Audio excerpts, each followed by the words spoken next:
आपको आवाज आ रही है? आप एकदम कंफर्टेबल होके बैठिए। एक बार म्यूट हटा दीजिए आप।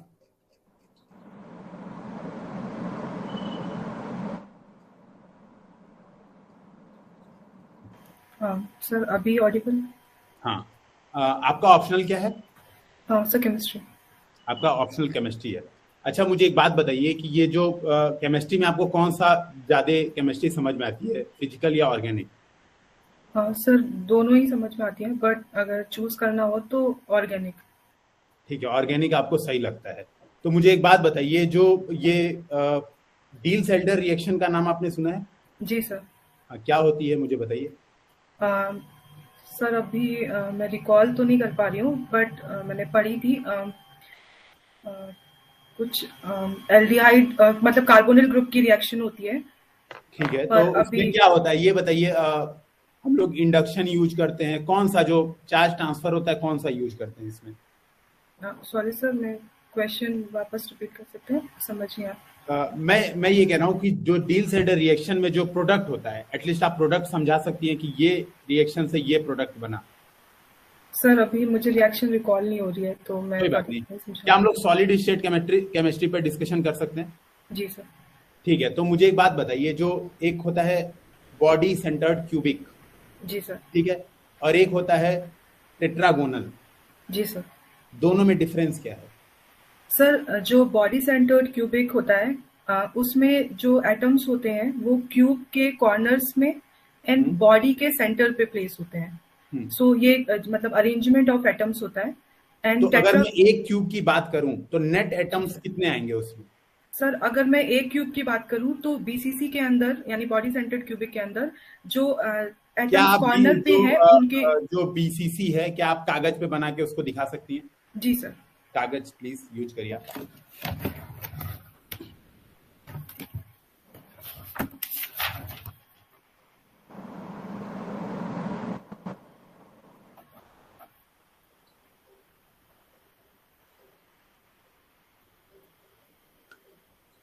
सर हम्म।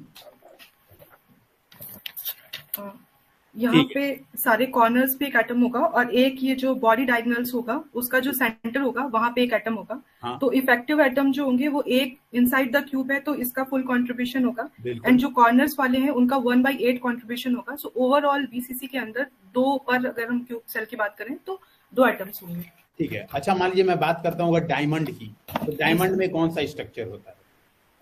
सर डायमंड में सर पैकिंग तो मुझे याद नहीं आ रही है अभी। डायमंड की शायद टेट्रागोनल, अगर मैं गैस करूं तो शायद tetragonal tetragonal, packing. Sure? Sir मैं गैस यस, कर रही हूँ, मैं कोई बात श्योर। नहीं। मुझे एक बात बताइए, अगर मुझे ऐसा मटेरियल यूज करना है जो मटेरियल स्लिपरी हो, बेसिकली जी अगर सर। मैं बात करूं केमिस्ट्री से मेटलर्जी की ओर अगर मैं जाऊं, ठीक है, तो आपको ये पता होगा कि जो मटेरियल्स होते हैं बेसिकली जी वो सर। अपनी प्रॉपर्टी अपने सॉलिड स्टेट स्ट्रक्चर से गेन करते हैं। जी ठीक है, सर। तो अगर मुझे ऐसा कोई कंपाउंड बनाना है जो स्लिपिंग, या आप कह सकते हैं जिसको हम लोग खींच सके आसानी से, जिसमें टेंसाइल स्ट्रेंथ अच्छी हो, जी तो सर। कौन सा स्ट्रक्चर यूज करेंगे वहां पे? मतलब कौन सा मेटल होना चाहिए? बॉडी सेंटर क्यूबिक, टेट्राहेड्रल, कौन सा जो भी आपने पढ़ा है उसमें कौन सा बेस्ट होगा? सीट स्ट्रक्चर में। जी,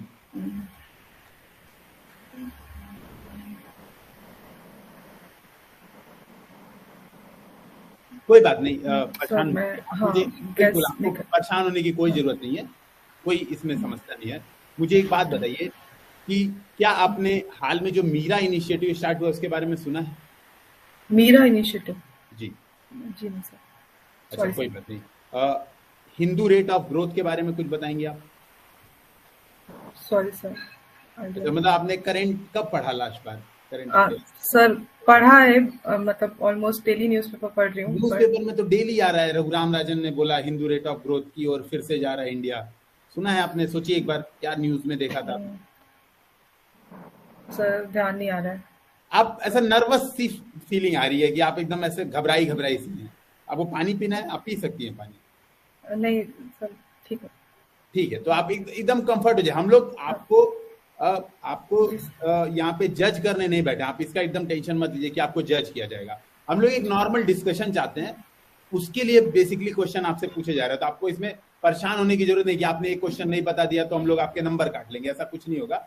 आप बस कूल होके आंसर दीजिए। तो आपने हिंदू रेट ऑफ ग्रोथ का नाम नहीं सुना, ये जो इसमें था। आज आपने कौन सी न्यूज पढ़ी? 2-3 न्यूज कुछ बताएंगी? ये सर आज मैंने ये सेक्टर वाला न्यूज पढ़ा। सर आज तो कोई न्यूज़पेपर नहीं पढ़ा है, क्योंकि होली की वजह से कोई न्यूज़पेपर आया नहीं है। तो कल लास्ट बार कौन सी न्यूज पढ़ी थी आपने?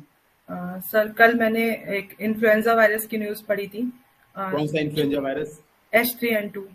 हाँ ठीक है। एंड इसके अलावा सर मैंने अतीक जो हत्याकांड हुआ है उसके बारे में पढ़ा था। अतीक हत्याकांड हो गया? अतीक हत्याकांड नहीं सर, सॉरी सर, अतीक जो केस उनके मतलब वो जेल में जो थे तो उनके रिलेटेड कुछ न्यूज पढ़ी थी।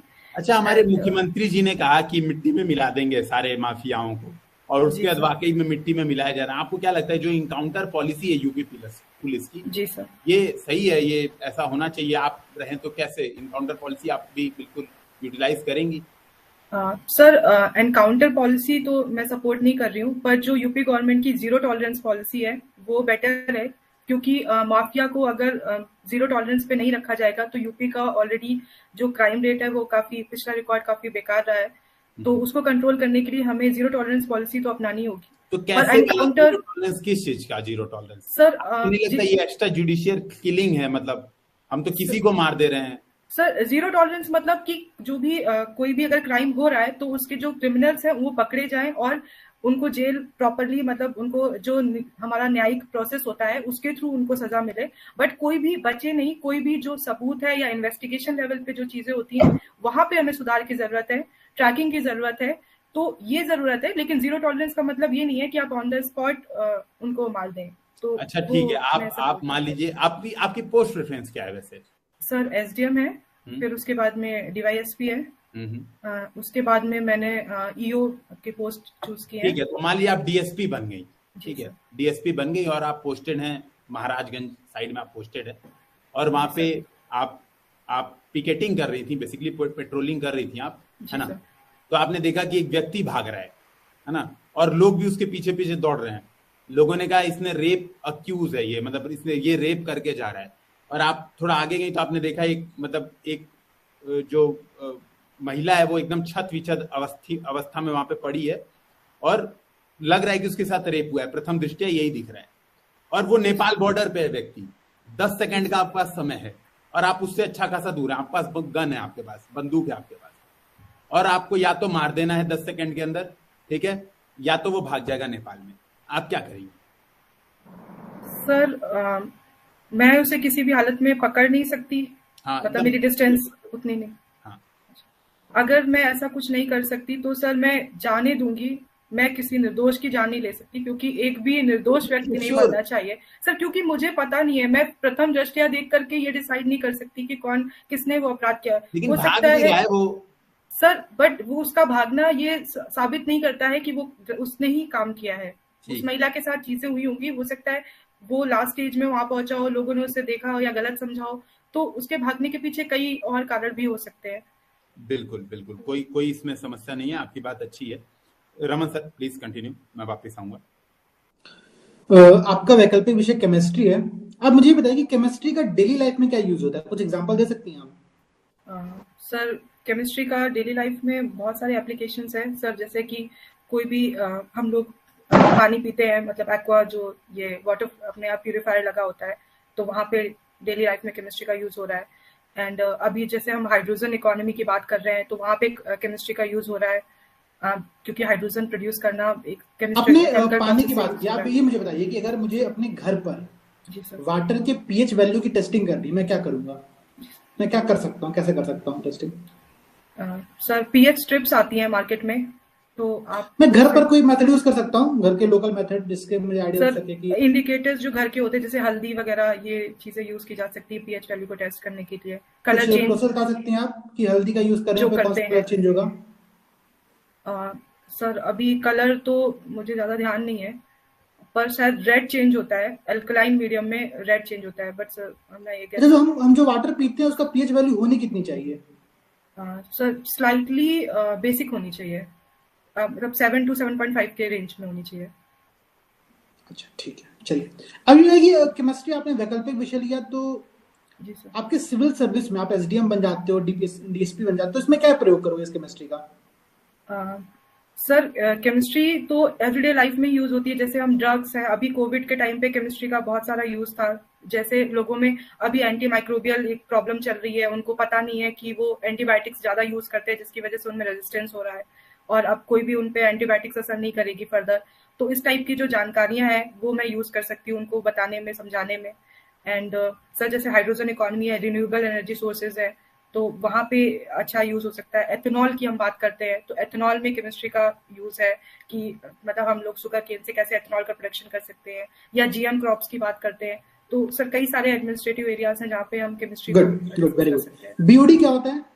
Sir biological oxygen demand. Sir ये हम पानी में उसकी शुद्धता को जांचने के लिए करते हैं कि उसमें जो भी मरीन एनिमल्स हैं वो ऑक्सीजन का लेवल जो है वो उनके लिए सफिशिएंट है कि नहीं है, मतलब वो सर्वाइव कर पाएंगे कि नहीं। अगर किसी लेक का ब्यूटी ज्यादा है तो वो लेक सही माना जाएगा, खराब माना जाएगा? सर अगर किसी लेक का ब्यूटी ज्यादा है तो वो सही नहीं माना जाएगा, क्योंकि वहां पे ऑक्सीजन की डिमांड ज्यादा है लोगों को, मतलब कम पानी में ज्यादा ऑक्सीजन की मात्रा नहीं है और डिमांड ज्यादा है, उनको ज्यादा ऑक्सीजन चाहिए होगी। ठीक है। अभी आपने रिसेंट में न्यूज में देखा होगा, दिल्ली में लिक्विड स्कैम बहुत चर्चा का विषय बना हुआ है। जी जो वहां के उप मुख्यमंत्री, उनको इस्तीफा भी देना पड़ा इस कारण से। जी सर। तो ये लिक्विड स्कैम के संदर्भ में आपका क्या व्यू है? मतलब वो सही केस है कि या फिर फर्जी केस बनाया गया वहां पर? सर मैं अवेयर नहीं हूँ। आप अवेयर नहीं? अच्छा ठीक है। अभी मुझे बताइए, आपकी नजर में वुमेन एम्पावरमेंट का मतलब क्या होता है? सर वुमेन एम्पावरमेंट बेसिकली मेरी नजर में वुमेन को ये क्या पावर देना कि वो अपने डिसीजन खुद ले सके लाइफ में, उसको इतना सशक्त कर देना कि वो अपने जीवन को कैसे निर्धारण करना है, कैसे आगे बढ़ाना है, उसके बारे में वो खुद सोल मालिक होनी चाहिए, जिसके बारे में वो खुद डिसाइड कर सके उसको पढ़ना है, उसको शादी करनी है, या उसे अपने जीवन से रिलेटेड कोई भी फैसले लेने हैं वो खुद ले सके, सक्षम हो। वुमेन एम्पावरमेंट और जेंडर न्यूट्रलिटी में आप कुछ संबंध समझती हैं कि जेंडर इक्वलिटी और वुमेन एम्पावरमेंट में कुछ रिलेशन है या फिर दोनों अलग अलग चीजें हैं? सर आई थिंक दोनों में रिलेशन है। वुमेन को एम्पावर करके हम जेंडर इक्वालिटी की तरफ मूव कर सकते हैं। ठीक है। आप मुझे गवर्नमेंट की, यूपी गवर्नमेंट की कोई 2 स्कीम ऐसी बताइए जहां पर वुमेन एम्पावरमेंट का प्रयास गवर्नमेंट कर रही है। सर एक जैसे महिला समर्थ स्कीम है, वहाँ पे एमएसएमई जो महिलाएं हैं ग्रामीण क्षेत्र की, उनको लोन दिया जा रहा है, तो वहाँ पे समर्थता की बात हो रही है। एंड मिशन शक्ति है जिसमें उनको अपने मतलब प्रोटेक्ट करने के लिए, महिला सुरक्षा के लिए बात की जा रही है, जो भी उन्हें एक तरीके से एम्पावर करेगा। और वो अभी सेंट्रल गवर्नमेंट के बजट में कुछ महिला के लिए कुछ स्कीम लेकर के आया गया है, ठीक है? कुछ आपको ऐसा आइडिया बैंकिंग स्कीम में कुछ? सर नाम तो नहीं रिकॉल कर पा रही हूँ। ठीक है। आपकी हॉबी क्या है? पढ़ने के अलावा आप और क्या काम करती हैं? सर मैं डायरी राइटिंग करती हूँ और टीचिंग मेरी हॉबी है। डायरी राइटिंग करती हैं आप? तो जैसे मानिए अगर आपको इस इवेंट के बाद, जो भी आपका इंटरव्यू सेशन यहाँ पे चल रहा है, इस बार आपको डायरी लिखना रहेगा, तो आप कैसे लिखोगे, क्या लिखोगे, क्या शुरुआत करोगे? शुरुआत की 2-3 लाइन मुझे एग्जैक्टली बताइएगा। सर मेरी डायरी जो होती है वो ज्यादातर मेरे पूरे डे को डिफाइन करती है कि मैंने अपना डे कैसे क्या प्लान किया था, और मैं रात को डायरी लिखना प्रेफर करती हूँ। तो मैं एंड में एनालिसिस करती हूँ कि मेरा दिन कैसा गया। तो अगर मैं स्टार्ट करूंगी तो मैं अपना आज का स्टार्ट करूंगी कि आज से मैंने मॉक इंटरव्यू की प्रिपरेशन, आज मैंने पहला मॉक इंटरव्यू दिया, और जो भी मेरा इसके बाद में रिव्यू रहेगा, एक्सपीरियंस रहेगा, उस या क्रिटिसिज्म के जो पॉइंट्स रहेंगे मैं उनको नोट करूंगी। ताकि डायरी को आप संबोधन कुछ देते हो कि बस ऐसे लिख देते हो? डायरी का कुछ नाम है? नहीं, मैं संबोधन नहीं देती सर, डेट डालती हूँ और उसके बाद से मैं अपना प्रोसेस स्टार्ट करती हूँ। आज का डायरी मतलब? यस, आज मैंने ये चीज की और मैं यहाँ से स्टार्ट करती हूँ। कोई फेमस डायरी आपने पढ़ी है? किसी फेमस व्यक्ति डायरी आपने पढ़ी है? सर मैंने पढ़ी नहीं है, पर मैंने सुनी जरूर है। एना फ्रैंक की डायरी, जो कि काफी ज्यादा फेमस डायरी थी। आपने पढ़ा नहीं डायरी के बारे में, लेकिन मैंने पढ़ा नहीं है उससे। ठीक है। अभी रिसेंट में यूपी विधानसभा में जब चर्चा का विषय चल रहा था, तो वहां पर एक जातिगत जनगणना को लेकर बड़ा विवाद हुआ, ठीक है? कुछ लोग कह रहे जातिगत जनगणना करानी चाहिए। बिहार में आप देखो तो वहां पर जातिगत जनगणना स्टार्ट कर दी गई, वहां पर जो प्रोविजन उसको स्टार्ट कर दिया गया है। तो जातिगत जनगणना सही है या फिर गलत है? सर मेरे हिसाब से जातिगत जनगणना का उद्देश्य अगर वेलफेयर है तो वो चीज सही है। उद्देश्य आप डिफाइन कैसे कर सकते हो? हम तो जातिगत जनगणना करा रहे हैं। सर मेरे हिसाब से सही है, क्योंकि कोई टारगेटेड बेनिफिशियरी, मतलब जो जातिगत जनगणना की जा रही है वो इस पर्पज से की जा रही है कि लोग जो हैं उनको जो लाभ है, जितनी भी स्कीम्स चल रही हैं वो अच्छे से पहुंच सके, तो उस बेसिस लेकिन पे क्या जातिगत जनगणना जनगणना हो के आधार जाती है। पर जातिगत जनगणना के आधार पर हम क्या जाति का जो कॉन्सेप्ट है समाज के जी अंतर्गत उसको और मजबूत नहीं कर रहे हैं, हम तो उसको बल दे रहे हैं। हमको जाति को समाज से हटाना चाहिए, हम जाति कॉन्सेप्ट को और मजबूत कर रहे हैं। भाई तू अपनी जाति बताओ, तुम्हारी जाति क्या है।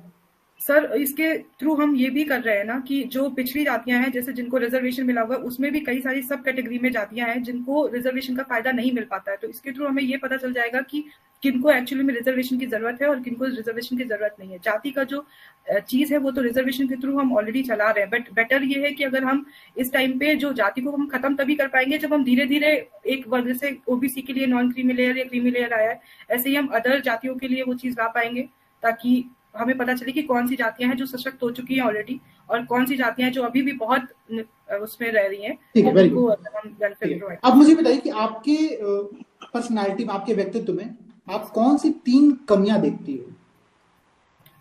सर, मैं कमियों पे अगर बात करूं तो सर मैं थोड़ा ज्यादा सेंसिटिव हूँ। ये मैं अपनी कमी मानती हूँ, कई बार मैं चीजों पे ज्यादा सेंसिटिव हो जाती हूँ। एंड दूसरी कमी जो मुझे समझ में आती है कि मेरे में आर्टिस्टिक, तो मेरे हिसाब से सोसाइटी के लिए अच्छा है सेंसिटिव होना। सर अच्छा है, बट कभी कभी मैं ज्यादा भावुक एक बैलेंस होना चाहिए। अभी आप सेंसिटिव, ओवर सेंसिटिव हो गई थी और आपका नुकसान हो गया, कोई एग्जांपल देंगे आप? सर, जैसे कि मतलब अभी मेरी मम्मी का एक्सीडेंट हो गया था, तो और उसके जस्ट 2 दिन बाद मेरा मेंस था। तो मतलब मुझे सबने बोला कि और लोग हैं उनका ध्यान रखने के लिए, आप अपनी पढ़ाई कर सकते हो। तो कहीं ना कहीं मैं पूरा दिन उस चीज पे इन्वॉल्व रही, सोचती रही, तो वो मेरा नुकसान। तो सब लोग सेंसिटिव होते हैं, 99% लोग। मतलब मैं रहता तो एग्जाम ही देने नहीं जाता आपकी जगह। आप तो मेंस दी, इंटरव्यू में भी आई, तो यानी मैं तो ओवर सेंसिटिव आपसे भी हैवी हो गया।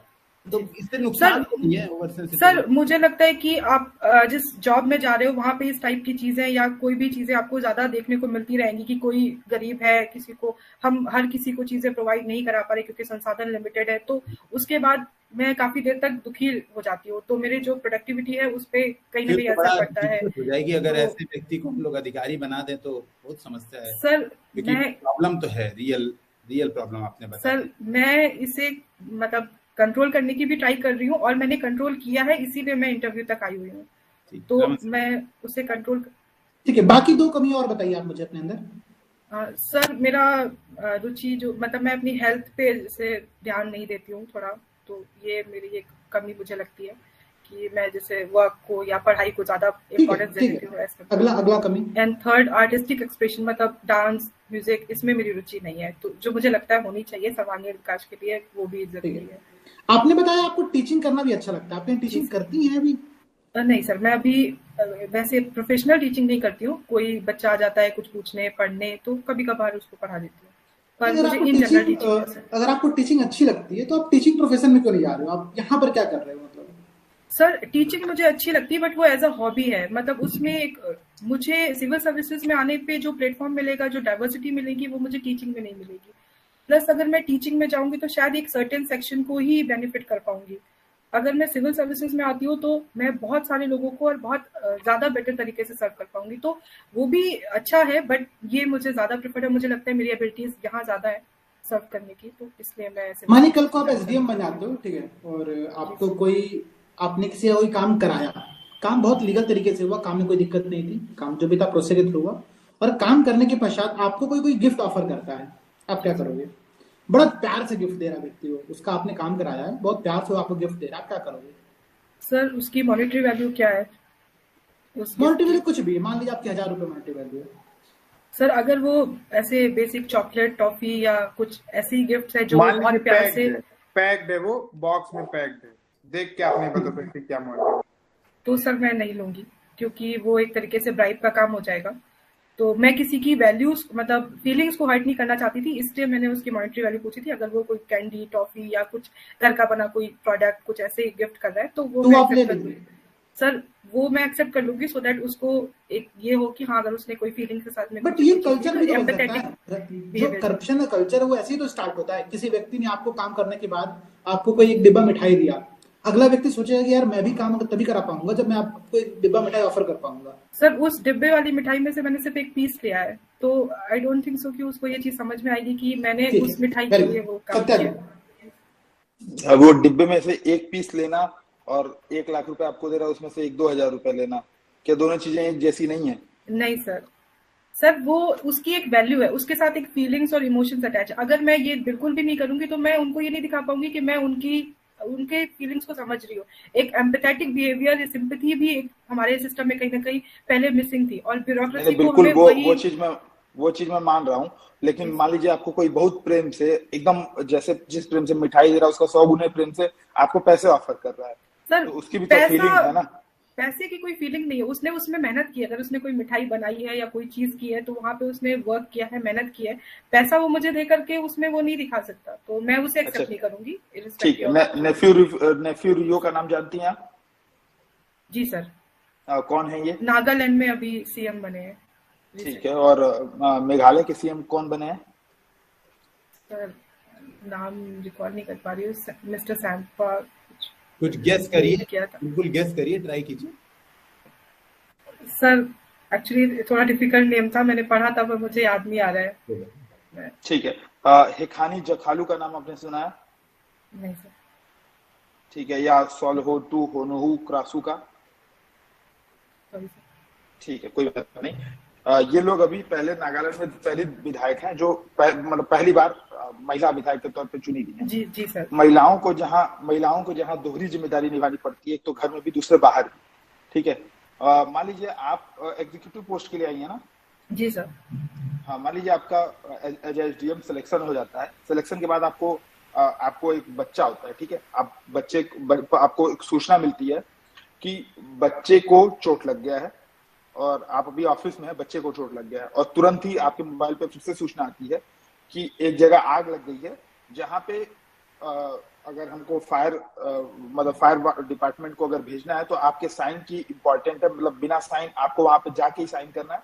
बिना साइन किए वहां पे फायर वाला जाएगा नहीं, तो फायर विभाग वाले वहां पे जाएंगे नहीं। ठीक है, एक तरफ आपका बच्चा, उसको चोट लगा हुआ है, आपको पता नहीं है कहाँ कितनी चोट लगी है, दूसरी तरफ आग लगी है, 50 लोग की जान खतरे में। आप किसको प्राथमिकता देंगे? सर मतलब मेरा छोटा बच्चा है तो मेरे घर में और भी लोग होंगे उस टाइम पे, मम्मी या मैं, कोई भी स्टाफ मेंबर, तो मैं बच्चे को तो किसी के भी साथ भेज सकती हूँ, क्योंकि वहां मैं डॉक्टर तो हूँ नहीं कि जो मैं उसका इलाज करूंगी, तो वो डॉक्टर उसको देख सकता है।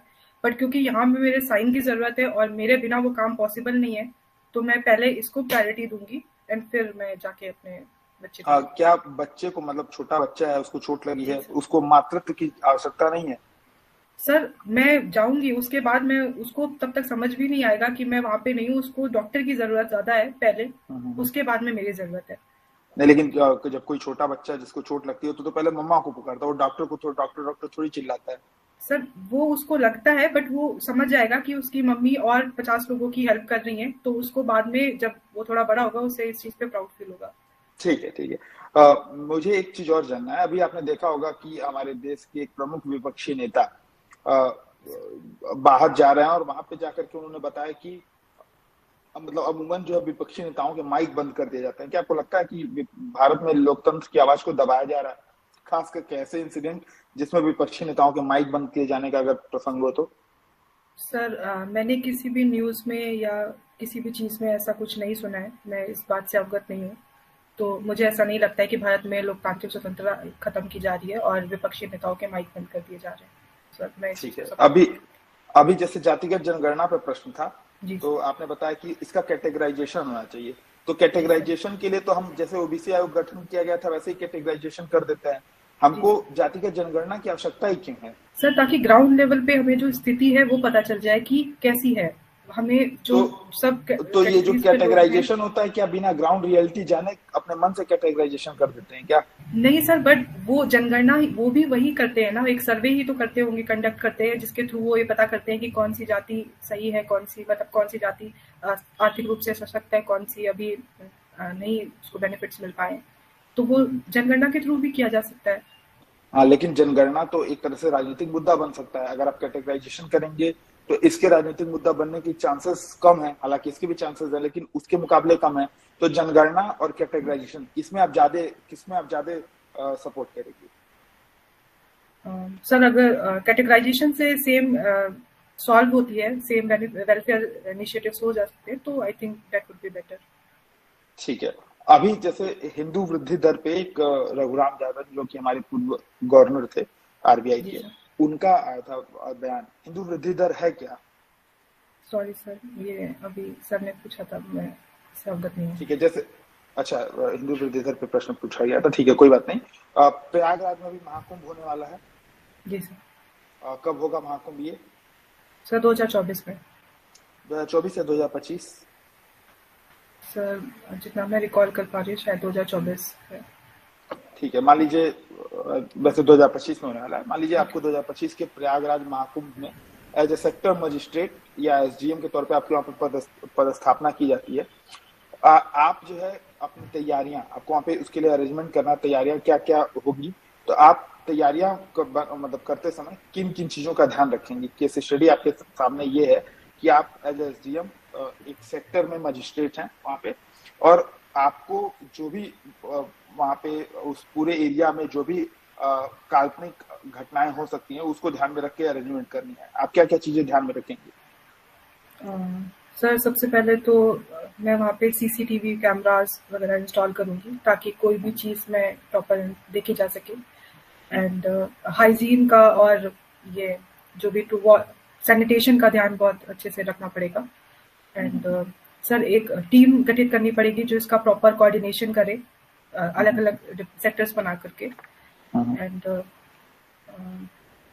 और सर ये फायर ब्रिगेड या उसकी भी कोई अगर कुछ इशू हो जाते हैं कैंप में किसी तरीके से, तो उसका भी एक डायरेक्ट एक्सेस होना चाहिए कि ये कॉल पे फायर ब्रिगेड आ सके, या इस तरीके की कोई भी समस्या होती है तो आई थिंक अभी मैं इतनी चीजें। ठीक है, आपदा प्रबंधन को भी थोड़ा सा, ठीक है कोई बात नहीं, अब बढ़िया उत्तर था। ये बताइए, अभी जैसे एक रिपोर्ट आई थी अमेरिका की, एक इंटेलिजेंस रिपोर्ट थी जिसमें बताया गया था कि पाकिस्तान और चीन अगर ये उकसावे वाली कार्यवाही लगातार करते हैं तो भारत सैन्य कार्यवाही कर सकता है।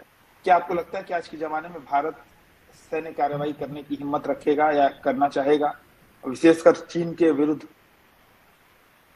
सर सबसे पहले तो हमारी नीति, हमने हमारे प्रधानमंत्री जी ने जैसा बोला है कि ये समय युद्ध का नहीं है, तो हम युद्ध पे अभी बिलीव नहीं करते हैं और हम किसी भी तरीके से युद्ध नहीं चाहते, क्योंकि युद्ध से किसी एक कंट्री का नहीं बल्कि ओवरऑल पूरे ग्लोब वर्ल्ड का ही नुकसान होता है। तो पहले तो हमारी हमेशा से कोशिश यही थी और यही रहेगी कि हम वार्ताओं से चीजें सुलझा लें, जो भी हमारे मुद्दे हैं चीन के साथ या पाकिस्तान के साथ में मुद्दे काफी पुराने टाइम से चलते आ रहे हैं और हमने हमेशा पीस टॉक ही प्रेफर किया है। बट अगर बहुत ज्यादा सिचुएशन एग्रावेट होती है और चीजें बिगड़ती हैं तो फिर वो फैसला तो प्रधानमंत्री जी के ही नेतृत्व में लिया जाएगा कि वो क्या करना चाहेंगे। ठीक है, एक केस स्टडी आप और बताइए। केस स्टडी बोल रहा हूँ, एक जैसे अभी आपने देखा होगा दिल्ली संघ राज्य क्षेत्र में मंत्रियों की नियुक्ति हुई है। दिल्ली में मंत्रियों की नियुक्ति कौन करता है? मुझे आइडिया नहीं। जैसे दिल्ली संघ शासित क्षेत्र, और भारत में अभी वर्तमान में कुल कितने संघ शासित क्षेत्र हैं? सर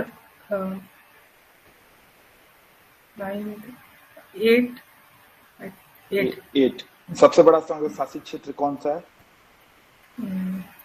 सबसे बड़ा लद्दाख। तो लद्दाख के बाद जम्मू कश्मीर।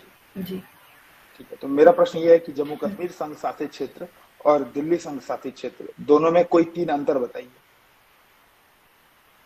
सर दिल्ली के पास में अपनी विधानसभा है, लेजिस्लेटिव असेंबली है, और दिल्ली का जो पुलिस कंट्रोल है वो उनके पास में ना होकर के सेंटर के पास में है।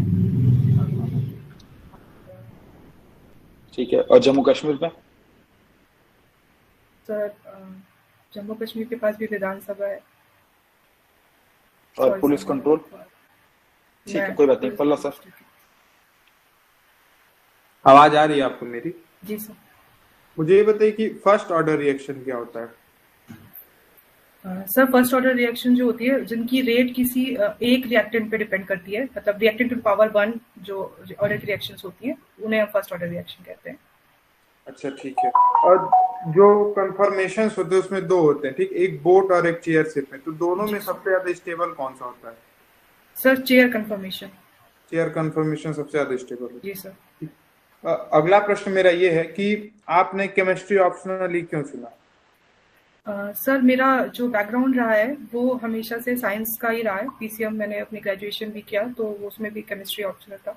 फिर उसके बाद में मैंने जॉब भी की थी जहाँ पे केमिस्ट्री से रिलेटेड मुझे काम करना था। तो और मैंने इसका सिलेबस देखा, मुझे 40% सिलेबस समझ में आ रहा था, तो मैंने इसलिए केमिस्ट्री ऑप्शन चूज किया। जॉब क्या था आपका? सर मैं केमिस्ट्री लेक्चरर थी रेजोनेंस एंड आकाश इंस्टीट्यूट में। लेक्चर। जी सर। तो वहां से फिर प्रशासन में आने का मतलब क्या बनता है वहां पे?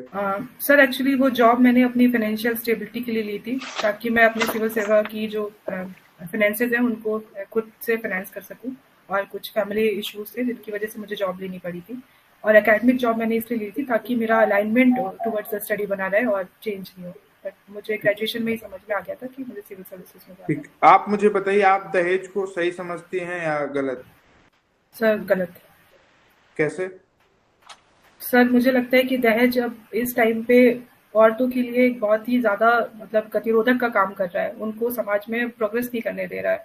कई हद तक जो लड़कियों की जो भ्रूण हत्या है उसकी वजह दहेज भी है, तो इसलिए मुझे दहेज नहीं सही तो नहीं लगता। क्या मतलब वो दहेज आपको फिर सपोर्ट नहीं करेगा मैरिज के बाद? जो भी सर पैसा मिलेगा वो आपको भी तो सपोर्ट कर सकता है ना?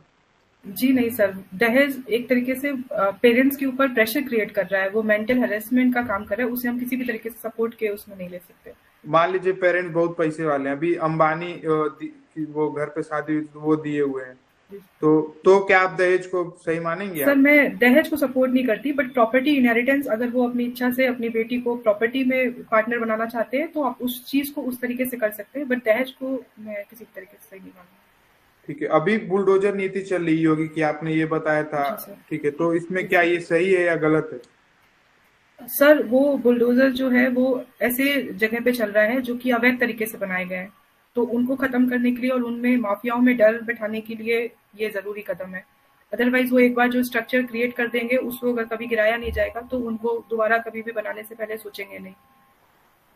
अभी आप बात कर रहे थे हाइड्रोजन इकोनॉमी को, तो जी सर। इतना पानी है जगह जगह, तो सारे गाड़ी सारे वो जितने भी इक्विपमेंट्स वो हाइड्रोजन से क्यों नहीं हम लोग यूज कर ले रहे हैं, हाइड्रोजन एनर्जी से?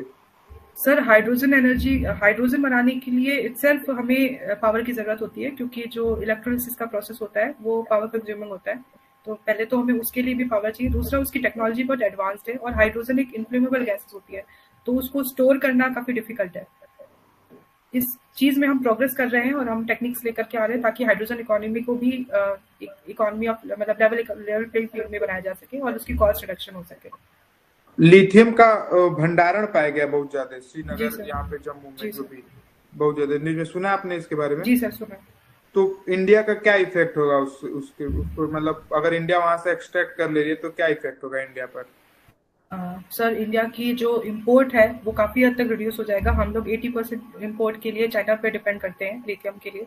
अगर हम लिथियम को एक्सट्रैक्ट करके उसको रिफाइन करने की टेक्नोलॉजी डेवलप कर लेते हैं तो रोजगार मिलेंगे लोगों को और लिथियम आयन बैटरी सस्ती हो जाएंगी, जिसकी वजह से जो हमारा एनर्जी सेक्टर है वहाँ पे जो कॉस्ट है वो काफी कम हो जाएगी इलेक्ट्रिसिटी की, और व्हीकल्स में रिवोल्यूशन आएगा। तो आई थिंक ये इंडिया के लिए बहुत बड़ा स्टेप हो सकता है, इंडिया की इकोनॉमी के लिए। फॉरेक्स रिजर्व हमारा स्ट्रांग बना रहेगा। तो इंडिया एक्सट्रैक्ट क्यों नहीं कर ले? लिथियम अभी हम इंपोर्ट करते हैं? जी सर। कितना लिथियम हम इंपोर्ट करते हैं अभी? अपनी मान लिया हमारी आवश्यकता जितनी है उसका कुछ आइडिया है आपको? कितना लिथियम इंपोर्ट करते हैं? आपने कहा कि लिथियम इंपोर्ट पे डिपेंडेंसी कम हो जाएगी। सर 80% तो हम इंपोर्ट ही करते हैं लिथियम। 100%? ठीक है सर। तो क्यों एक्सट्रैक्ट क्यों नहीं कर पा रहे हम लोग? सर क्योंकि हमारे पास अभी टेक्नोलॉजीज नहीं है, और अभी ये जो पता चला है हमें वो नेशन लेवल पे, अभी उसके बाद में उस पर रिसर्च होगी एंड वो मतलब कितना % कॉन्सेंट्रेटेड है, कितना इफेक्टिव होगा उसको निकालना, एक्सट्रैक्ट करना, और फिर उसकी रिफाइनिंग करनी पड़ेगी, क्योंकि नेचुरली फॉर्म में वो कॉन्सेंट्रेटेड फॉर्म में अवेलेबल नहीं होता है। तो उसको रिफाइन करके फिर उसको हम ईवी में बनाने लायक जब तक नहीं बना पाएंगे तब तक हम उसे उपयोग नहीं कर सकते। ठीक है गौरव सर। मेरे 2-3 क्विज टाइप के क्वेश्चन है बस आपसे। आपने इतने बढ़िया आंसर दिए तो मुझे लगा कि कुछ क्वेश्चन और आपसे पूछे जाने चाहिए। E20 फ्यूल्स क्या होते हैं? सर E20 फ्यूल्स जो होते हैं जिसमें एथेनॉल का जो कॉम्पोजिशन होता है वो 20% होता है ब्लेंडेड विद पेट्रोल। तो ये ब्लेंड हो जाता है पेट्रोल से? इथेनॉल का तो फॉर्मूला अलग है, C2H5OH है, और पेट्रोल अलग है, तो ब्लेंड कैसे हो जाता है ये? ऐसा नहीं अलग अलग एक दूसरे के ऊपर तैरेगा? नहीं सर, ये ब्लेंड हो जाता है ये अल्कोहल। ब्लेंड हो जाता है अल्कोहल। ठीक है। और दूसरा है, ये अभी आपने बजट इस बार का पढ़ा है, जो यूनियन गवर्नमेंट का बजट है, कुछ देखा हाँ, आपने, कुछ आइडिया? सर देखा है पर पढ़ा, अभी पढ़ने का टाइम नहीं मिला। ठीक है। लैब ग्रोन डायमंड के बारे में भारत सरकार बहुत ज्यादा फोकस करिए कि लैब ग्रोन डायमंड्स बनाए जाने चाहिए। तो कौन से मेथड्स हैं केमिस्ट्री के जिससे लैब ग्रोन डायमंड्स बनाए जा सकते हैं? सर मुझे आइडिया नहीं है इसके बारे ठीक में। है, कोई बात नहीं। तो आपका इंटरव्यू यहाँ पे समाप्त करते हैं, है ना।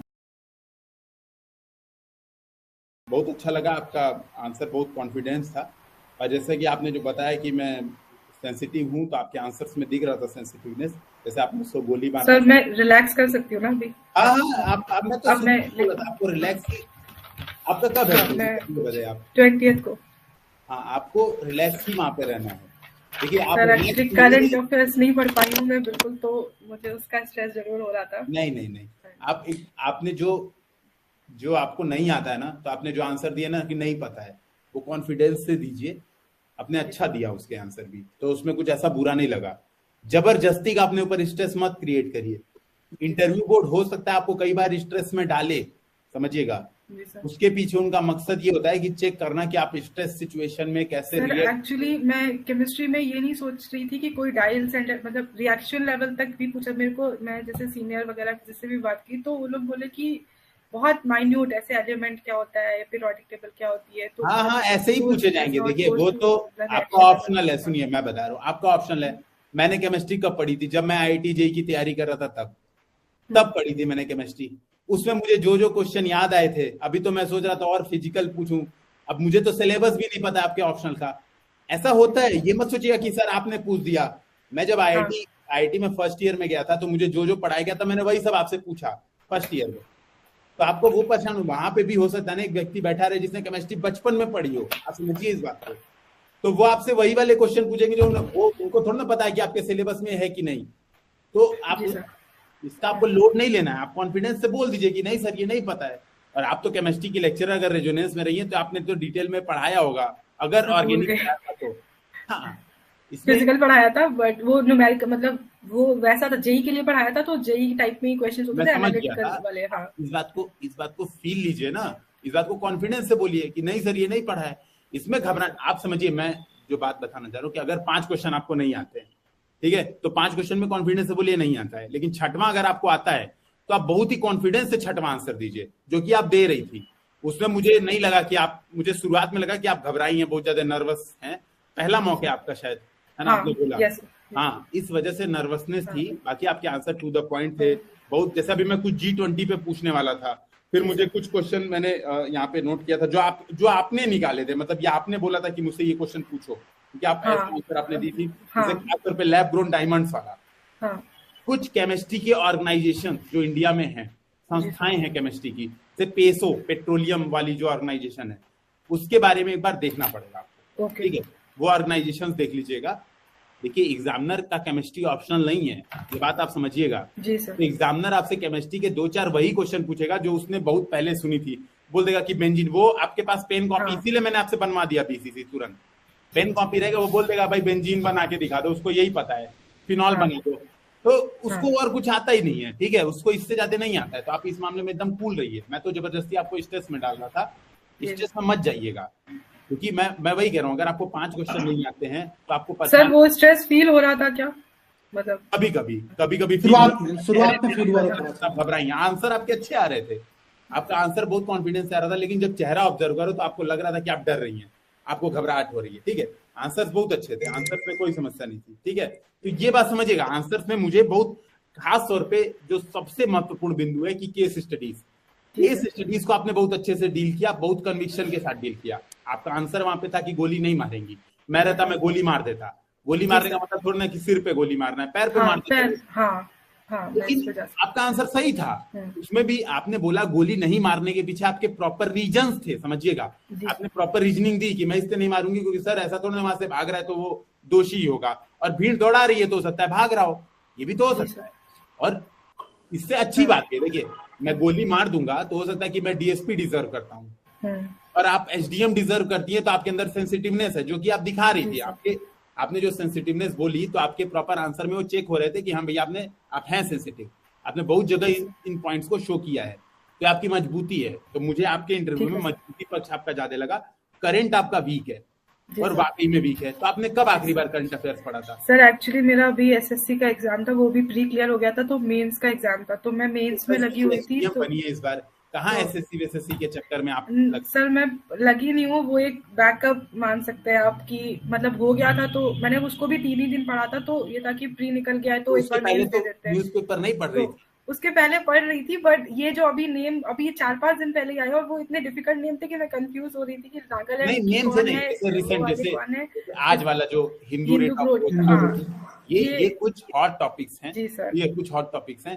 तो इसमें ना आपके पास तो मोबाइल ऐप होगा, स्मार्टफोन यूज करती होंगी, उसमें कोई न्यूज़पेपर वाला ऐप डाउनलोड कर लीजिए, उसको रैंडम घुमाया करिए, है ना। नहीं तो गूगल पे ही, हिंदी मीडियम से तो नहीं है आप, इंग्लिश मीडियम से? मैंने मेंस इंग्लिश में लिखा है, मैं हूँ हिंदी मीडियम से, पर मतलब वो कन्वर्ट हो गया इंटरव्यू हिंदी में ही देंगी ना आप? हाँ, जैसे मैंने दिया है वो बाइलिंगुअल में, तो थोड़ा बहुत यूज हो जाएगा इंग्लिश का, ऐसा ही दीजिएगा वहाँ पे इंटरव्यू, ठीक है। उसमें कोई वहाँ पे समस्या लैंग्वेज बेसिस में कोई प्रॉब्लम नहीं आएगी, ठीक है। तो आपके आंसर्स मुझे सही लगे, जो मैंने जैसे जो क्वेश्चन मैंने यहाँ पे दिया, अभी आपको वीडियो रिकॉर्डिंग मिल जाएगी। जैसे लैब ग्रोन डायमंड के 2 मेथड होते हैं, केमिकल वेपर डिपोजिशन, ठीक है, जो फिजिकल मेथड्स होता है, तो वो कुछ कुछ देख लीजिएगा कैसे होता है, क्योंकि केमिस्ट्री से लिंक्ड है डायरेक्टली, ठीक है।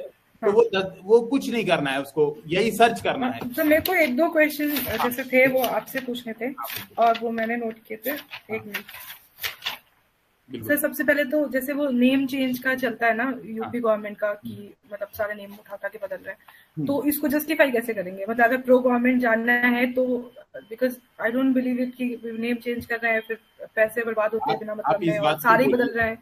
तो आप इस बात को प्रॉपर एकदम कॉन्फिडेंस से बोलिए, सर हमारे कल्चर, जब हमारा कल्चर हमारे देश के लोगों के साथ जुड़ता है तो उनको मोटिवेशन मिलता है, पहली बात, ठीक है। कल्चर से जब हम सीधे सीधे जोड़ते हैं तो लोगों को मोटिवेशन आता है, ठीक है। टूरिज्म बढ़ता है जब हम सीधे कल्चर से जोड़ते हैं, क्योंकि अयोध्या नाम प्रसिद्ध है हमारे पुराणों में, न कि फैजाबाद। तो समझिएगा, आप एग्जाम्पल देके प्रॉपर बताइए।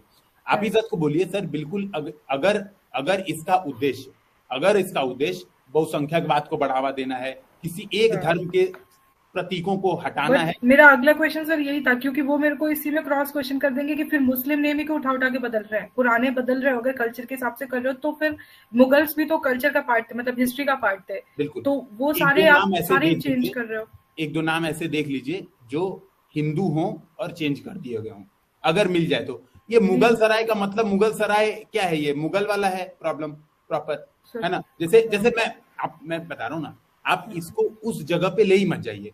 आप देखिए, जो गवर्नमेंट बनना है, लेकिन ऐसा नहीं बनना है कि एकदम अंधभक्ति गवर्नमेंट नहीं बनना है। तो आप यहाँ पर बोलिए सर ऐसा है, आप यहाँ पे एकदम ऐसे बोलिए सर इसमें मेरी नॉलेज लिमिटेड है, प्रॉपर सर मेरी नॉलेज लिमिटेड है, ठीक है, मुझे बहुत ज्यादा इसका आइडिया नहीं है, लेकिन सर जो भी चेंजेस किए गए हैं, ये प्रॉपर आपको बोलना है, ठीक है। जो गवर्नमेंट ने कर दिया काम, उसको प्रॉपर डिफेंड कीजिएगा।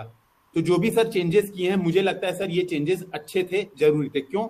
इसके एग्जाम्पल फिर आप दीजिए, उनके पॉइंट पे खेलिए मत, उनके कोर्ट पे आप दीजिए एग्जांपल प्रयाग का, कि सर प्रयागराज नाम है क्योंकि वो प्रयागों में राज है, ठीक है, प्रयागों में वो राजा है, इस वजह से। सर वो इलाहाबाद उसकी संस्कृति से नहीं जुड़ पाता था, ठीक है। अयोध्या सर हमारे कल्चर का अंग है, राम हमारे कल्चर में है, इस वजह से सर उसका नाम चेंज किया गया। तो मुझे सर यही 2-4 एग्जाम्पल याद हैं जिसके सर मुझे तर्क सही लगे। सर अगर गवर्नमेंट की ये मंशा है कि सारे मुस्लिम नाम को खत्म कर देना चाहिए, तो मुझे लगता है सर ये सही नहीं है। ये बात आप बिल्कुल बोलिए क्लियर कट कि नहीं सर तब नहीं सही है। लेकिन जो अभी हो चुके हैं सर, बहुत अच्छा हुआ जो अभी हो चुके हैं। अमृत उद्यान चेंज किया गया, अमृत उद्यान बहुत अच्छा सर, आजादी का अमृत महोत्सव चल रहा है। मुगल गार्डन में ऐसी कोई बात नहीं है जो उसको मुगल गार्डन नाम देना था, कुछ ऐसा नहीं है, मुगलों ने बनाया नहीं, ठीक है। अंग्रेजों आर्किटेक्चर के बेस पे हो सकता है ना कि वो मुगल आर्किटेक्चर है, चारबाग स्टाइल में बना था, तो उस तरीके से बोला बिल्कुल। लेकिन बहुत सारे मुगल गार्डन है, बहुत सारे मुगल गार्डन है। आप अगर देखिए, आप क्रॉस क्वेश्चनिंग पूछिए, मैं कोशिश करता हूं कि आपको समझ में आए। बहुत सारे मुगल गार्डन है, लेकिन सर हमारी सरकार का ये कोशिश है कि जब आजादी का 75 साल हो रहा है तो हम सारी गुलामी की चीजों को हटा दें। तो सर ये गुलामी की चीजों को हटा रहे हैं हम, नाम चेंज करके। अमृत उद्यान हमारे अमृत काल को दिखाता है, पहली बात, ठीक है। हमने नेवी का जो चिन्ह है वो भी चेंज कर दिया, शिवाजी, तो वो भी हमने चेंज कर दिया, जो बिल्कुल शिवाजी वाले उससे लिया था। आप प्रॉपर इसका एग्जांपल दिखाइए कि सर ये है कल्चर, कल्चर को प्रमोट करना, जिससे टूरिज्म प्रमोट होगी, लोकल इंडस्ट्रीज प्रमोट होंगी, ठीक है। तो सर ये चीजें बहुत ज्यादा प्रमोट होंगी, तो आप इस बात पे फोकस कीजिएगा। लेकिन एक लाइन बस ऐड कर दीजिएगा कि लेकिन सर अगर ऐसा हो रहा है, मुझे सर मैं तो न्यूज़पेपर ही पढ़ती हूँ, मुझे इतना ही नॉलेज है, लेकिन अगर ऐसा हो रहा है कि सारे मुस्लिम नाम एकदम टारगेट किए जा रहे हैं, तो ये गलत है सर। और हमारी कोर्ट है, इन चीजों पे courts proper check and balance बनाए रखती हैं, तो कोर्ट देखेगी। और सर दूसरा, मेरा ग्रेजुएशन आईआईटी से है, तो जैसे कि अभी ये मेजर प्रॉब्लम है ना कि आईआईटी वाले तो आरएनडी पे जा सकते हैं, मतलब स्पेशलिस्ट क्यों नहीं बन रहे, और गवर्नमेंट ने तो पे पैसे लगाए हैं, तो व्हाई आर यू लिविंग। बहुत अच्छे से डिफेंड करिएगा, प्रॉपर कॉन्फिडेंस से। किस आईआईटी से थी आप? आईआईटी कानपुर से। वहां से कुछ एक्टिविटी आपने की थी जो पब्लिक एक्टिविटी हो कुछ?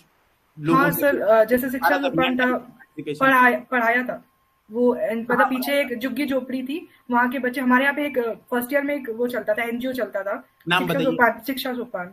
हाँ, तो उस नाम पे वहाँ पे क्या होता था कि जो बैच मतलब बच्चे होते थे अंडर ग्रेजुएट, वो वॉलंटियर करते थे, खुद से बच्चों को पढ़ाते थे वहाँ पे। जो यही बात आपको बोलनी है कि सर जब मैं ये प्रॉपर बढ़िया से कहानी 3-4 लाइन की तैयार करनी है, 3-4 लाइन की कि सर जब मैं गई थी कॉलेज में, तो मुझे भी लगा था कि मैं रिसर्च ही करूंगी, ठीक है। लेकिन सर जब मैं वहां पे फर्स्ट ईयर में गई और मैंने कनेक्ट किया लोगों से, तो मुझे लगा जो मेरे अंदर की सेंसिटिविटी है वो लोगों से मुझे ज्यादा अच्छे से जोड़ रही है। और सर उसके बाद लैब में मेरा इंटरेस्ट खत्म हो गया, ठीक है, लैब्स में सर मेरा इंटरेस्ट खत्म हो गया। ऐसा नहीं सर, मेरे लिए रोजगार के लिए एक अवसर है, वो जो लैब्स हैं वो मेरे लिए अवसर है, और वो सर खराब चीज नहीं है, मेरे लिए अच्छी अवसर है। लेकिन सर मुझे लगा कि मैं जो आदमी अपना बेस्ट किसमें दे सकता है, जिसमें उसको सबसे ज्यादा इंटरेस्ट हो, तो सर मेरा सबसे ज्यादा इंटरेस्ट आउटसाइड द लैब हो गया। ये मुझे बात कॉलेज में पता चली कि यार मेरा इंटरेस्ट तो उसमें लाई करता है, ठीक है। मामला समझ पा रही हैं आपको किस बात? जी सर। जब मैं देखिए मैं बता रहा हूँ, जब मैंने यूपीएससी का फर्स्ट इंटरव्यू दिया था, तो मैंने सर रटा हुआ था आंसर, तो सीधे बोला था, मतलब मैंने नहीं, पहले इंटरव्यू मैंने रटा नहीं था, मैं एकदम ऐसे मतलब कॉन्फिडेंस से बोलता था कि सर मैं तो ऐसी सोसाइटी से ही आया हूँ जहाँ पे आईएएस पीसीएस बचपन से चिल्लाते रहते हैं, तो आईएएस बन जाओ, पीसीएस बन जाओ, यही सब चिल्लाते रहते हैं। तो मेरे अंदर भी वो फीलिंग आ गई। फिर मुझे लगा यार बड़ा निगेटिव टाइप का आंसर है। आपके साथ भी ये रहा हो, पूछ रही है, हो सकता है फीलिंग आपके साथ ये रहा कि बचपन से सुनती हैं आईएएस पीसीएस अच्छी है, यही है ना। लेकिन फिर मुझे इसका एक बेटर आंसर मिला, जो कि था, मैंने भी उन्नत भारत अभियान में काम किया था, हम लोग जाते थे, मीरपुर कुआंचपुर गांव था, तो रियल ये बात है कि मतलब ग्राउंड वर्क किया है, लोगों को देखा है, और वो हमारे पीछे मतलब आईआईटी कानपुर के जस्ट पीछे एक एरिया है जो कि अंडर डेवलप्ड है, नानकारी एरिया, तो वहाँ के जो बच्चे हैं आईआईटीएंस जब एडमिनिस्ट्रेशन में आएंगे तो और जो हमने पढ़ा है को हम यूज कर सकते हैं। और analytical skills plus critical thinking जो गवर्नमेंट बात कर रही है कि न्यू एजुकेशन पॉलिसी में भी हम यही बहुत लंबा मत ले जाइएगा आंसर, शॉर्ट क्रिस्प रखिएगा, 2-3 पॉइंट्स में। नहीं मतलब मैं ये अभी उस पर बोल रही हूँ कि we can talk this also, कि मतलब इसका वो बेनिफिट हो सकता है अगर वो आपसे बातचीत करें, क्योंकि उनको ये पता है कि आपने ग्रेजुएशन कहाँ किया, उनको ये पता है कि आपका ऑप्शनल क्या, उनको 2 ही चीज आपके बारे में पता है, तीसरी कोई चीज नहीं पता है। ग्रेजुएशन सब्जेक्ट पे सर क्या प्रिपेयर करूँ, मुझे समझ नहीं आ रहा। बायोलॉजिकल इंजीनियरिंग था मेरा, biological sciences and bio engineering, तो बायोलॉजिकल थोड़ा बहुत, बायोलॉजिकल साइंस में बायोलॉजिकल वेपन्स क्या होते हैं, आपको तो यही पढ़ना है, बहुत डीप में नहीं जाना है। बहुत डीप में जाएंगे तो बायोलॉजी तो फिर कुछ नहीं हो पाएगा। बायोलॉजिकल वेपन्स क्या होते हैं, और वो बायोलॉजी थी नहीं, मतलब जो कोर्स डिजाइन था वो that was an engineering course, तो उसमें मेथड्स को यूज करके कुछ नैनो, जैसे जेनेटिक इंजीनियरिंग थी कि डीएनए टेक्नोलॉजी को यूज कर रहे हैं हम, क्रिस्पर Cas9 ये वाले चीज था कि एडिटिंग टूल्स या जीएम मॉडिफाइड क्रॉप्स वगैरह बनाने का, थेरेप्यूटिक था, कुछ फार्मास्यूटिकल्स पे था कि इसके लिए एल्गीज या कैसे हम बायो मतलब एथेनॉल वाली इकोनॉमी बता दिए, यही पढ़ना, एग्जैक्ट यही टू द पॉइंट। और जनरल मैम उनको ये नहीं पता, उनको इसमें बहुत डीप में नहीं पता होगा, आपको डीप में पता होगा, लेकिन आपको टू द पॉइंट बातें रखनी है। जैसे मैं बात करूं कि यार बायो इंजीनियरिंग और बायो साइंस में क्या डिफरेंस है, तो नॉर्मल डिस्कशन कि सर साइंस में नियम कानून लागू किए जाते हैं बायोलॉजी के, और इंजीनियरिंग में सर उसका एप्लीकेशन तो बस थोड़ा बहुत बेसिक, जो मैं वही कह रहा हूँ ना। और ये बेसिक आप बहुत अच्छे से आंसर दे लेंगी, अपने अंदर पहले कॉन्फिडेंस रखिए कि आप दे लेंगी आंसर, क्योंकि आपने आज भी दिए हैं, आज भी आपने ऊट पटांग क्वेश्चनों के आंसर बहुत कॉन्फिडेंस से आप डील कर ले गई, तो वो कॉन्फिडेंस आपके अंदर है, वो इनहेरेंट कॉन्फिडेंस। सर अभी जो मतलब मेरे आंसर्स थे वो बहुत लॉन्ग, या जैसे आपने मतलब वो टू द पॉइंट ही थे या बहुत लॉन्ग? टीम एक बार बता दे, बाकी लोग, आप लोग को भी तो टू द पॉइंट लगे, मुझे बिल्कुल। जानकारी का लेवल भी बहुत अच्छा था, बस थोड़ा सा करंट वाला अवेयरनेस होनी चाहिए थी, कॉन्फिडेंस भी बहुत, मतलब मुझे सही लगा। सबसे बड़ी बात है केस स्टडी में आपने एक मतलब रखा कि हाँ मुझे ये करना है या ये करना है, हाँ स्टैंड आपने रखा कि आप बच्चे को क्यों प्राथमिकता देंगी या बच्चे को क्यों प्राथमिकता नहीं देंगी, ये आपके अंदर क्लियर है, ठीक है। तो मेरे हिसाब से एक स्टैंड लेना सबसे ज्यादा सही है। और आप उस स्टैंड पे टिकी भी रही, ये भी नहीं था। देखिए टिकने का मतलब आपने अच्छे पॉइंट पे टिके रही, ठीक है। मैं घूसखोरी करूंगी उस पे टिके रहना जबरदस्ती, सामने वाला बढ़िया लॉजिक दे तो अच्छी बात नहीं है, लेकिन आपने वहां पे भी आपने क्लियर बोला नहीं रुपया नहीं सही है सर, और आप वहां पे टिके रहे कि भाई रुपया नहीं सही है। लेकिन हाँ वहां पे सेंसिटिवनेस आपने फिर से दिखाई कि भाई एक मिठाई लेने में क्या जाता है, जहर थोड़ा ना मिला देगा मतलब एक मिठाई लेने में कुछ नहीं जाता है। तो मैं वही कह रहा हूँ, मेरे हिसाब से आपके 70+ स्कोर आने चाहिए। आपने पहले भी इंटरव्यू दिया है यूपीपी से? सर मेरा 2021 में आरएफओ का हुआ था, तो हो गया था सिलेक्शन फाइनली?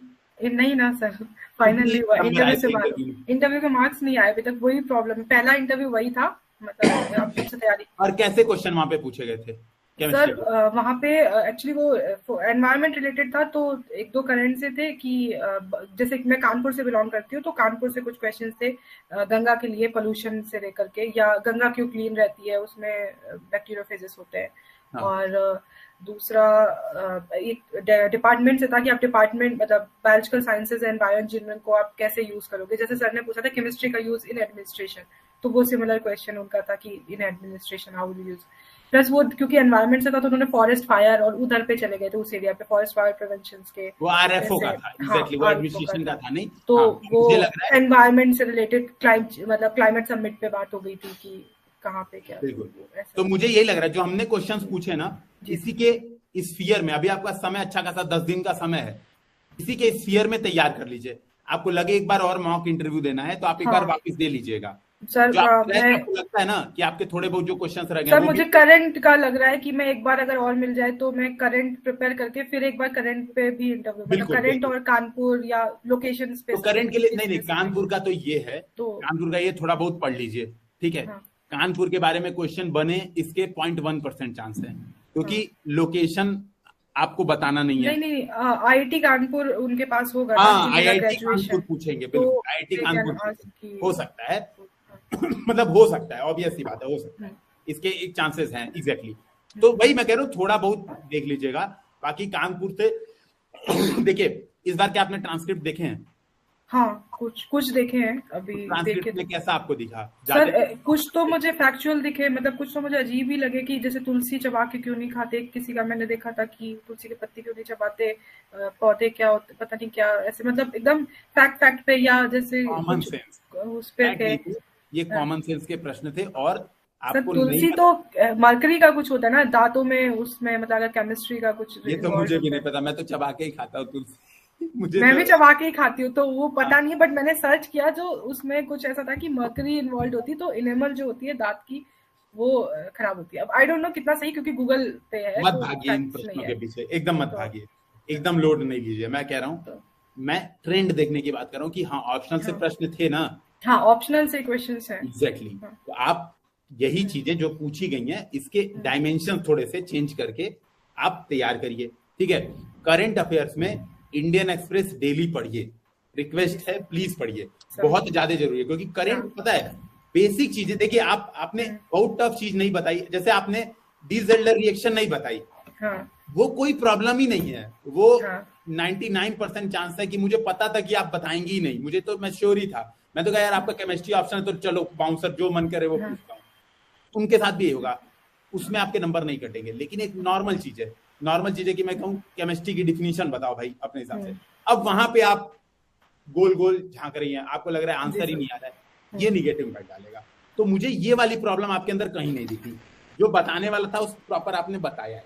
2-4 फैक्चुअल अगर आप कॉन्फिडेंस से मना कर देंगी तो इससे आपके मार्क्स एकदम नहीं कटेंगे, आप 70+ स्कोर मेरे हिसाब से आपके बनते हैं। सर वही टारगेट है, क्योंकि मेरे हिसाब से आपके बनते हैं, मेरा तो यही मानना है, मेरे हिसाब से बोर्ड मेंबर्स का भी यही मानना होगा, तो आपके बनते हैं 70+ स्कोर इतने लेवल पे, ठीक है। इतने लेवल पे थोड़ा करंट ब्रशअप कीजिए, क्योंकि करंट में आपने सीधे मना कर दिया, नहीं सर मैंने तो पढ़ा ही नहीं, तो हमने उसके बारे में पूछा ही नहीं।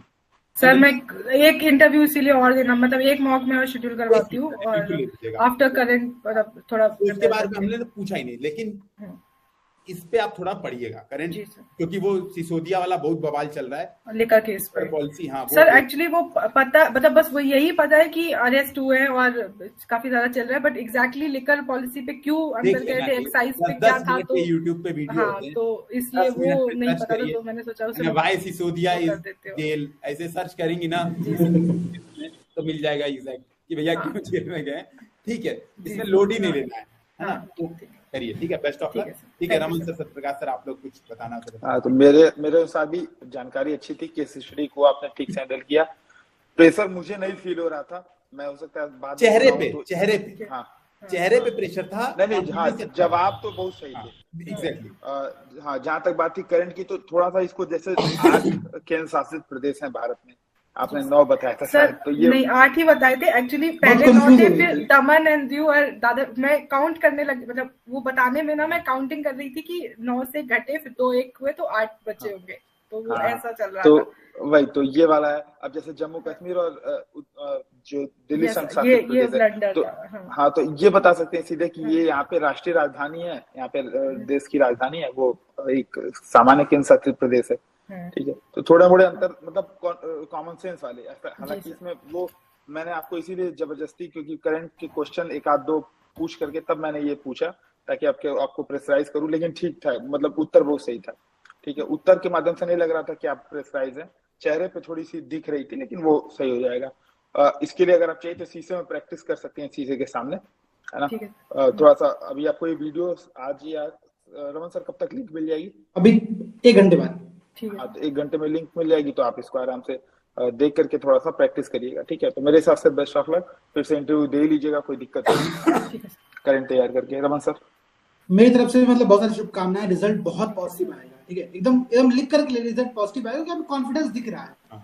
किसी भी ऐसे केस स्टडी में आपने मतलब आप कंफ्यूज नहीं हुए, आपका कॉन्सेप्ट क्लियर था। ठीक है, मुझे नहीं गोली मारना है, मुझे काम नहीं करना है, बात क्लियर है। ठीक है, ऐसे ही एग्जाम में वहां पर आंसर दीजिएगा, परेशान बिल्कुल नहीं होना। ठीक है, रिजल्ट बहुत अच्छा आएगा, एकदम श्योर है।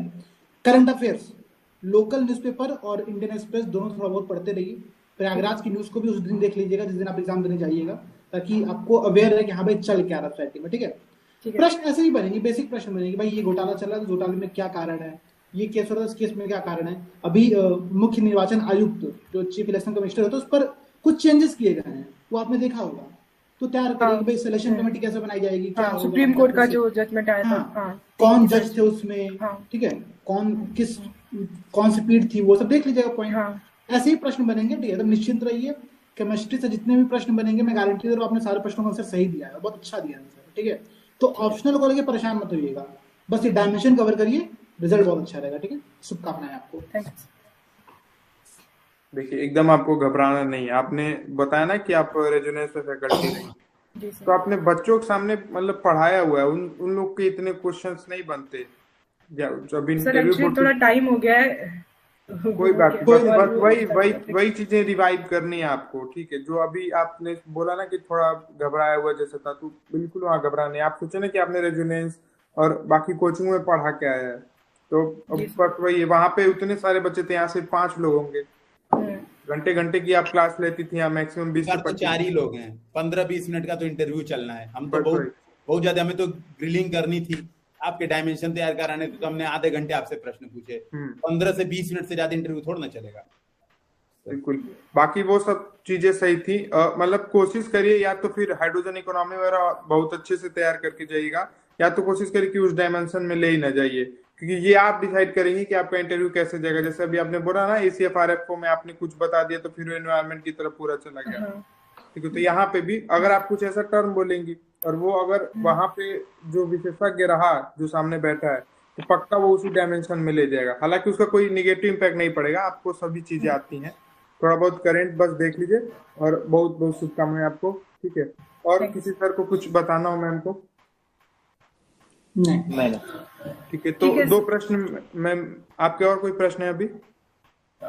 सर अभी तो मुझे ध्यान नहीं आ रहा है, मतलब मुझे सिचुएशनल में जरूर ऐसा होता है कि कुछ अभी मैंने लिखा था, बट अभी याद नहीं आ रहा कि कोई एक क्वेश्चन था जिसमें दोनों फैक्ट्स मुझे ऐसा लग रहा था कि मतलब ऐसा हो रहा था कि बैलेंस जा रहा था, मैं उससे चूज नहीं कर पा रही थी कि क्या है, एंड कुछ ऐसे ही था। जैसे एग्जांपल दीजिए, डिस्कशन कर लीजिए कोई। अभी इसके तो ना एक है। एक मॉक है सर। एक्चुअली मुझे ध्यान नहीं आ रहा है, वो मैंने कहीं मतलब नोट नहीं किया, मेरे दिमाग में कोई था कि ये मुझे पूछना है, पर मैं इसके नोट लिए नहीं कर परेशान पाई। नहीं होना। एक ग्रुप में आपको ऐड किया गया है ना, ग्रुप में, हाँ उस ग्रुप में आप चाहे तो टाइप फॉर्मेट में या तो ऑडियो रिकॉर्ड करके आप अपने डाउट्स पूछ सकती हैं। आपको विद इन 15-20 मिनट के अंदर, इवन आप 24x7 जनरली कोई ना कोई जगह रहता है प्रॉपर, और आपको रिप्लाई मिल जाएगा। ठीक है, तो आपको ऐसा नहीं है कि मॉक इंटरव्यू खत्म हो गया तो अब आपको कोई कांटेक्ट ही नहीं है। आप प्रॉपर उस ग्रुप को यूटिलाइज करिए। आपको कोई भी प्रॉब्लम आए तो आप हाँ, मतलब जैसे सिचुएशनल क्वेश्चंस होते हैं, उनका कई बार समझ नहीं आ रहा होता है कि इसमें मैं मतलब मेरा स्टैंड क्या होना चाहिए, कैसे। हालांकि देखिए कई सारे ऐसे केस स्टडी होती हैं जहां पर आप कोई एक स्टैंड क्लियर नहीं ले सकते हो, वहां पर आपका डायलेमा है तो है, आप अपना स्टैंड जो भी बनाओ उसके पीछे लॉजिक दे दो भाई कि हाँ मेरा लॉजिक ये है। बिल्कुल, और वो आपने आज किया अब है। जैसे सर आपने बुरा क्यों वही नहीं ये वाला पूछा था कि बुलडो मतलब जो Corruption एनकाउंटर था, हाँ, एक चीज जो एनकाउंटर बतानी वाला थी एग्जैक्टली चीज। एनकाउंटर वाले पे, हाँ। एनकाउंटर वाले सुनिए। जी। कल ही जो अपने प्रशांत कुमार जो एडीजी हैं, उन्होंने कहा हमारी कोई इनकाउंटर पॉलिसी है ही नहीं। तो आप तो अच्छा। पहले तो ये बात बोलिए सर, हमारी कोई इनकाउंटर पॉलिसी है नहीं सर। हाँ। यूपी पुलिस की कोई इनकाउंटर पॉलिसी। हाँ जब हम जाते हैं सर, मैंने तो न्यूज में इतना ही पढ़ा है, जब हम जाते हैं किसी अपराधी को पकड़ने, हाँ। अपराधी हमला कर देता है तो हम उसको पकड़ने की कोशिश करते हैं तो फायरिंग होती है, हाँ। तो मरता है।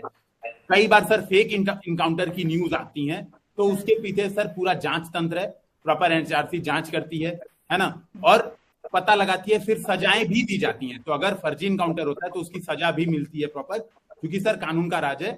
तो ये बात है। और सर मुझे तो इतना ही पता है, मुझे सर अंदर क्या चलता है, मैं जब प्रशासन में जाऊंगी तो जान जाऊंगी, और सर मैं प्रशासन में रहूंगी तो कोई गलत काम तो नहीं करने दूंगी। ये तो आपके अंदर कन्विक्शन है ही। इतना लंबा आंसर नहीं देना है, फीलिंग समझ में आई ना आपको? हाँ। है ना, फीलिंग समझ में आई ना कि ये है। हाँ, मतलब पॉइंट आप इधर से एक पॉइंट ये जरूर दे सकते हो कि ऐसी कोई पॉलिसी है नहीं, हमारी नहीं है भाई, कि एनकाउंटर पॉलिसी एग्जिस्ट ही नहीं करती है। हाँ, बात वही भाई। और ये आप बोल दीजिएगा सर, परसों मैंने सुना था, जो हमारे एडीजी है, एक बार नाम चेक कर लीजिएगा, शायद प्रशांत कुमारी है ना, वो मूंछ वाले बाल उड़े हुए शायद, मूंछ बहुत शानदार है, बड़ी मूंछ है।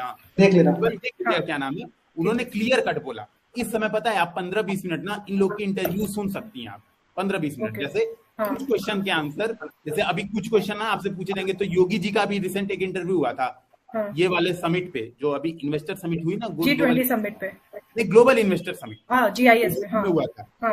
इसमें प्रॉपर पूछा गया। तो उनसे जैसे अब मैं एक क्वेश्चन आपसे पूछता हूँ, मान लीजिए कि ये बताइए आपको कौन सा इन्वेस्टमेंट सबसे अच्छा लगा यूपी में, तो आप कुछ बताएंगी कि सर ये वाला अच्छा लगा, ये वाला अच्छा लगा। उन्होंने कहा सर सारे इन्वेस्टमेंट ही अच्छे हैं यूपी के लिए, तो भाई हम किसी इन्वेस्टमेंट को अच्छा बुरा क्यों बोलें।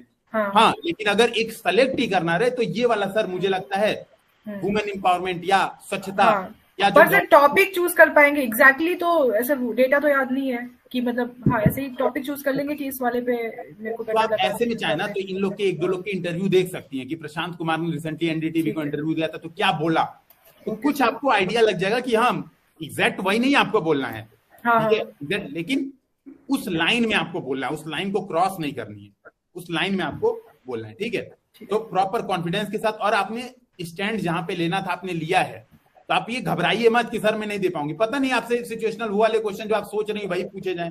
हमने तो जितने पूछने थे पूछे और आपने वहां पे स्टैंड सही लिया। तो अगर आपसे कोई रैंडम प्रश्न पूछे जाएंगे तो वहां भी आप स्टैंड लेंगी, इस बात का कॉन्फिडेंस रखिए। ऐसे मत घबराइए कि नहीं मैं वहां तो क्या कर दूंगी, मैं स्टैंड ही नहीं। आप प्रॉपर स्टैंड लेके आएंगी, आप देखिएगा, तो घबराइए मत, कूल रहिए, एकदम सही से स्टैंड। रही बात बीच में आपको लगे कि नहीं मुझे स्टैंड वाले क्वेश्चन पूछने हैं, नहीं सर, तो पूछिए, ग्रुप में हम लोग हैं वहां पे, बिल्कुल आपकी हेल्प करेंगे। ठीक है, 20 को इंटरव्यू में बहुत समय है, करंट का ब्रश अप करिए, फिर से मॉक इंटरव्यू। ठीक है, ठीक है सर, ठीक है, तो बेस्ट ऑफ लक। ठीक है, 2 प्रश्न और है मैम। पहली तो ये कि यूपीएससी हिंदी के आप किसी कोर्स से जुड़ी थी?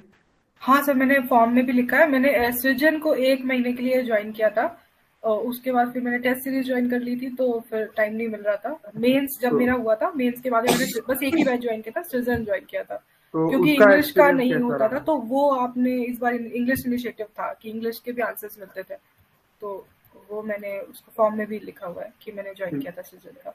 और ये ओवरऑल इंटरव्यू सेशन आपके कैसा रहा? सर अच्छा था, मेरा पहला मॉक था, तो एक तो मेरा सबसे बड़ा डर खत्म हुआ है, काफी रिलैक्स फील हो रहा है। सुबह से मैं टेंशन में थी कि पता नहीं कैसा जाएगा, क्या होगा और किन एरियाज पे वर्क करना है। स्पेशली मेरे को ये पता चला कि करंट बहुत ही गंदा है, करंट फोकस करूं अभी, तो काफी इफेक्टिव था सर। ठीक है, अभी आपको इसके वीडियोस भी मिल जाएंगे, ये वीडियो जो है, ठीक है, आप उसको प्रॉपर देखिएगा और बिल्कुल निश्चिंत रहिए, बहुत अच्छा जाएगा आपका इंटरव्यू। बहुत बहुत शुभकामनाएं आपको। Thank you. ठीक है।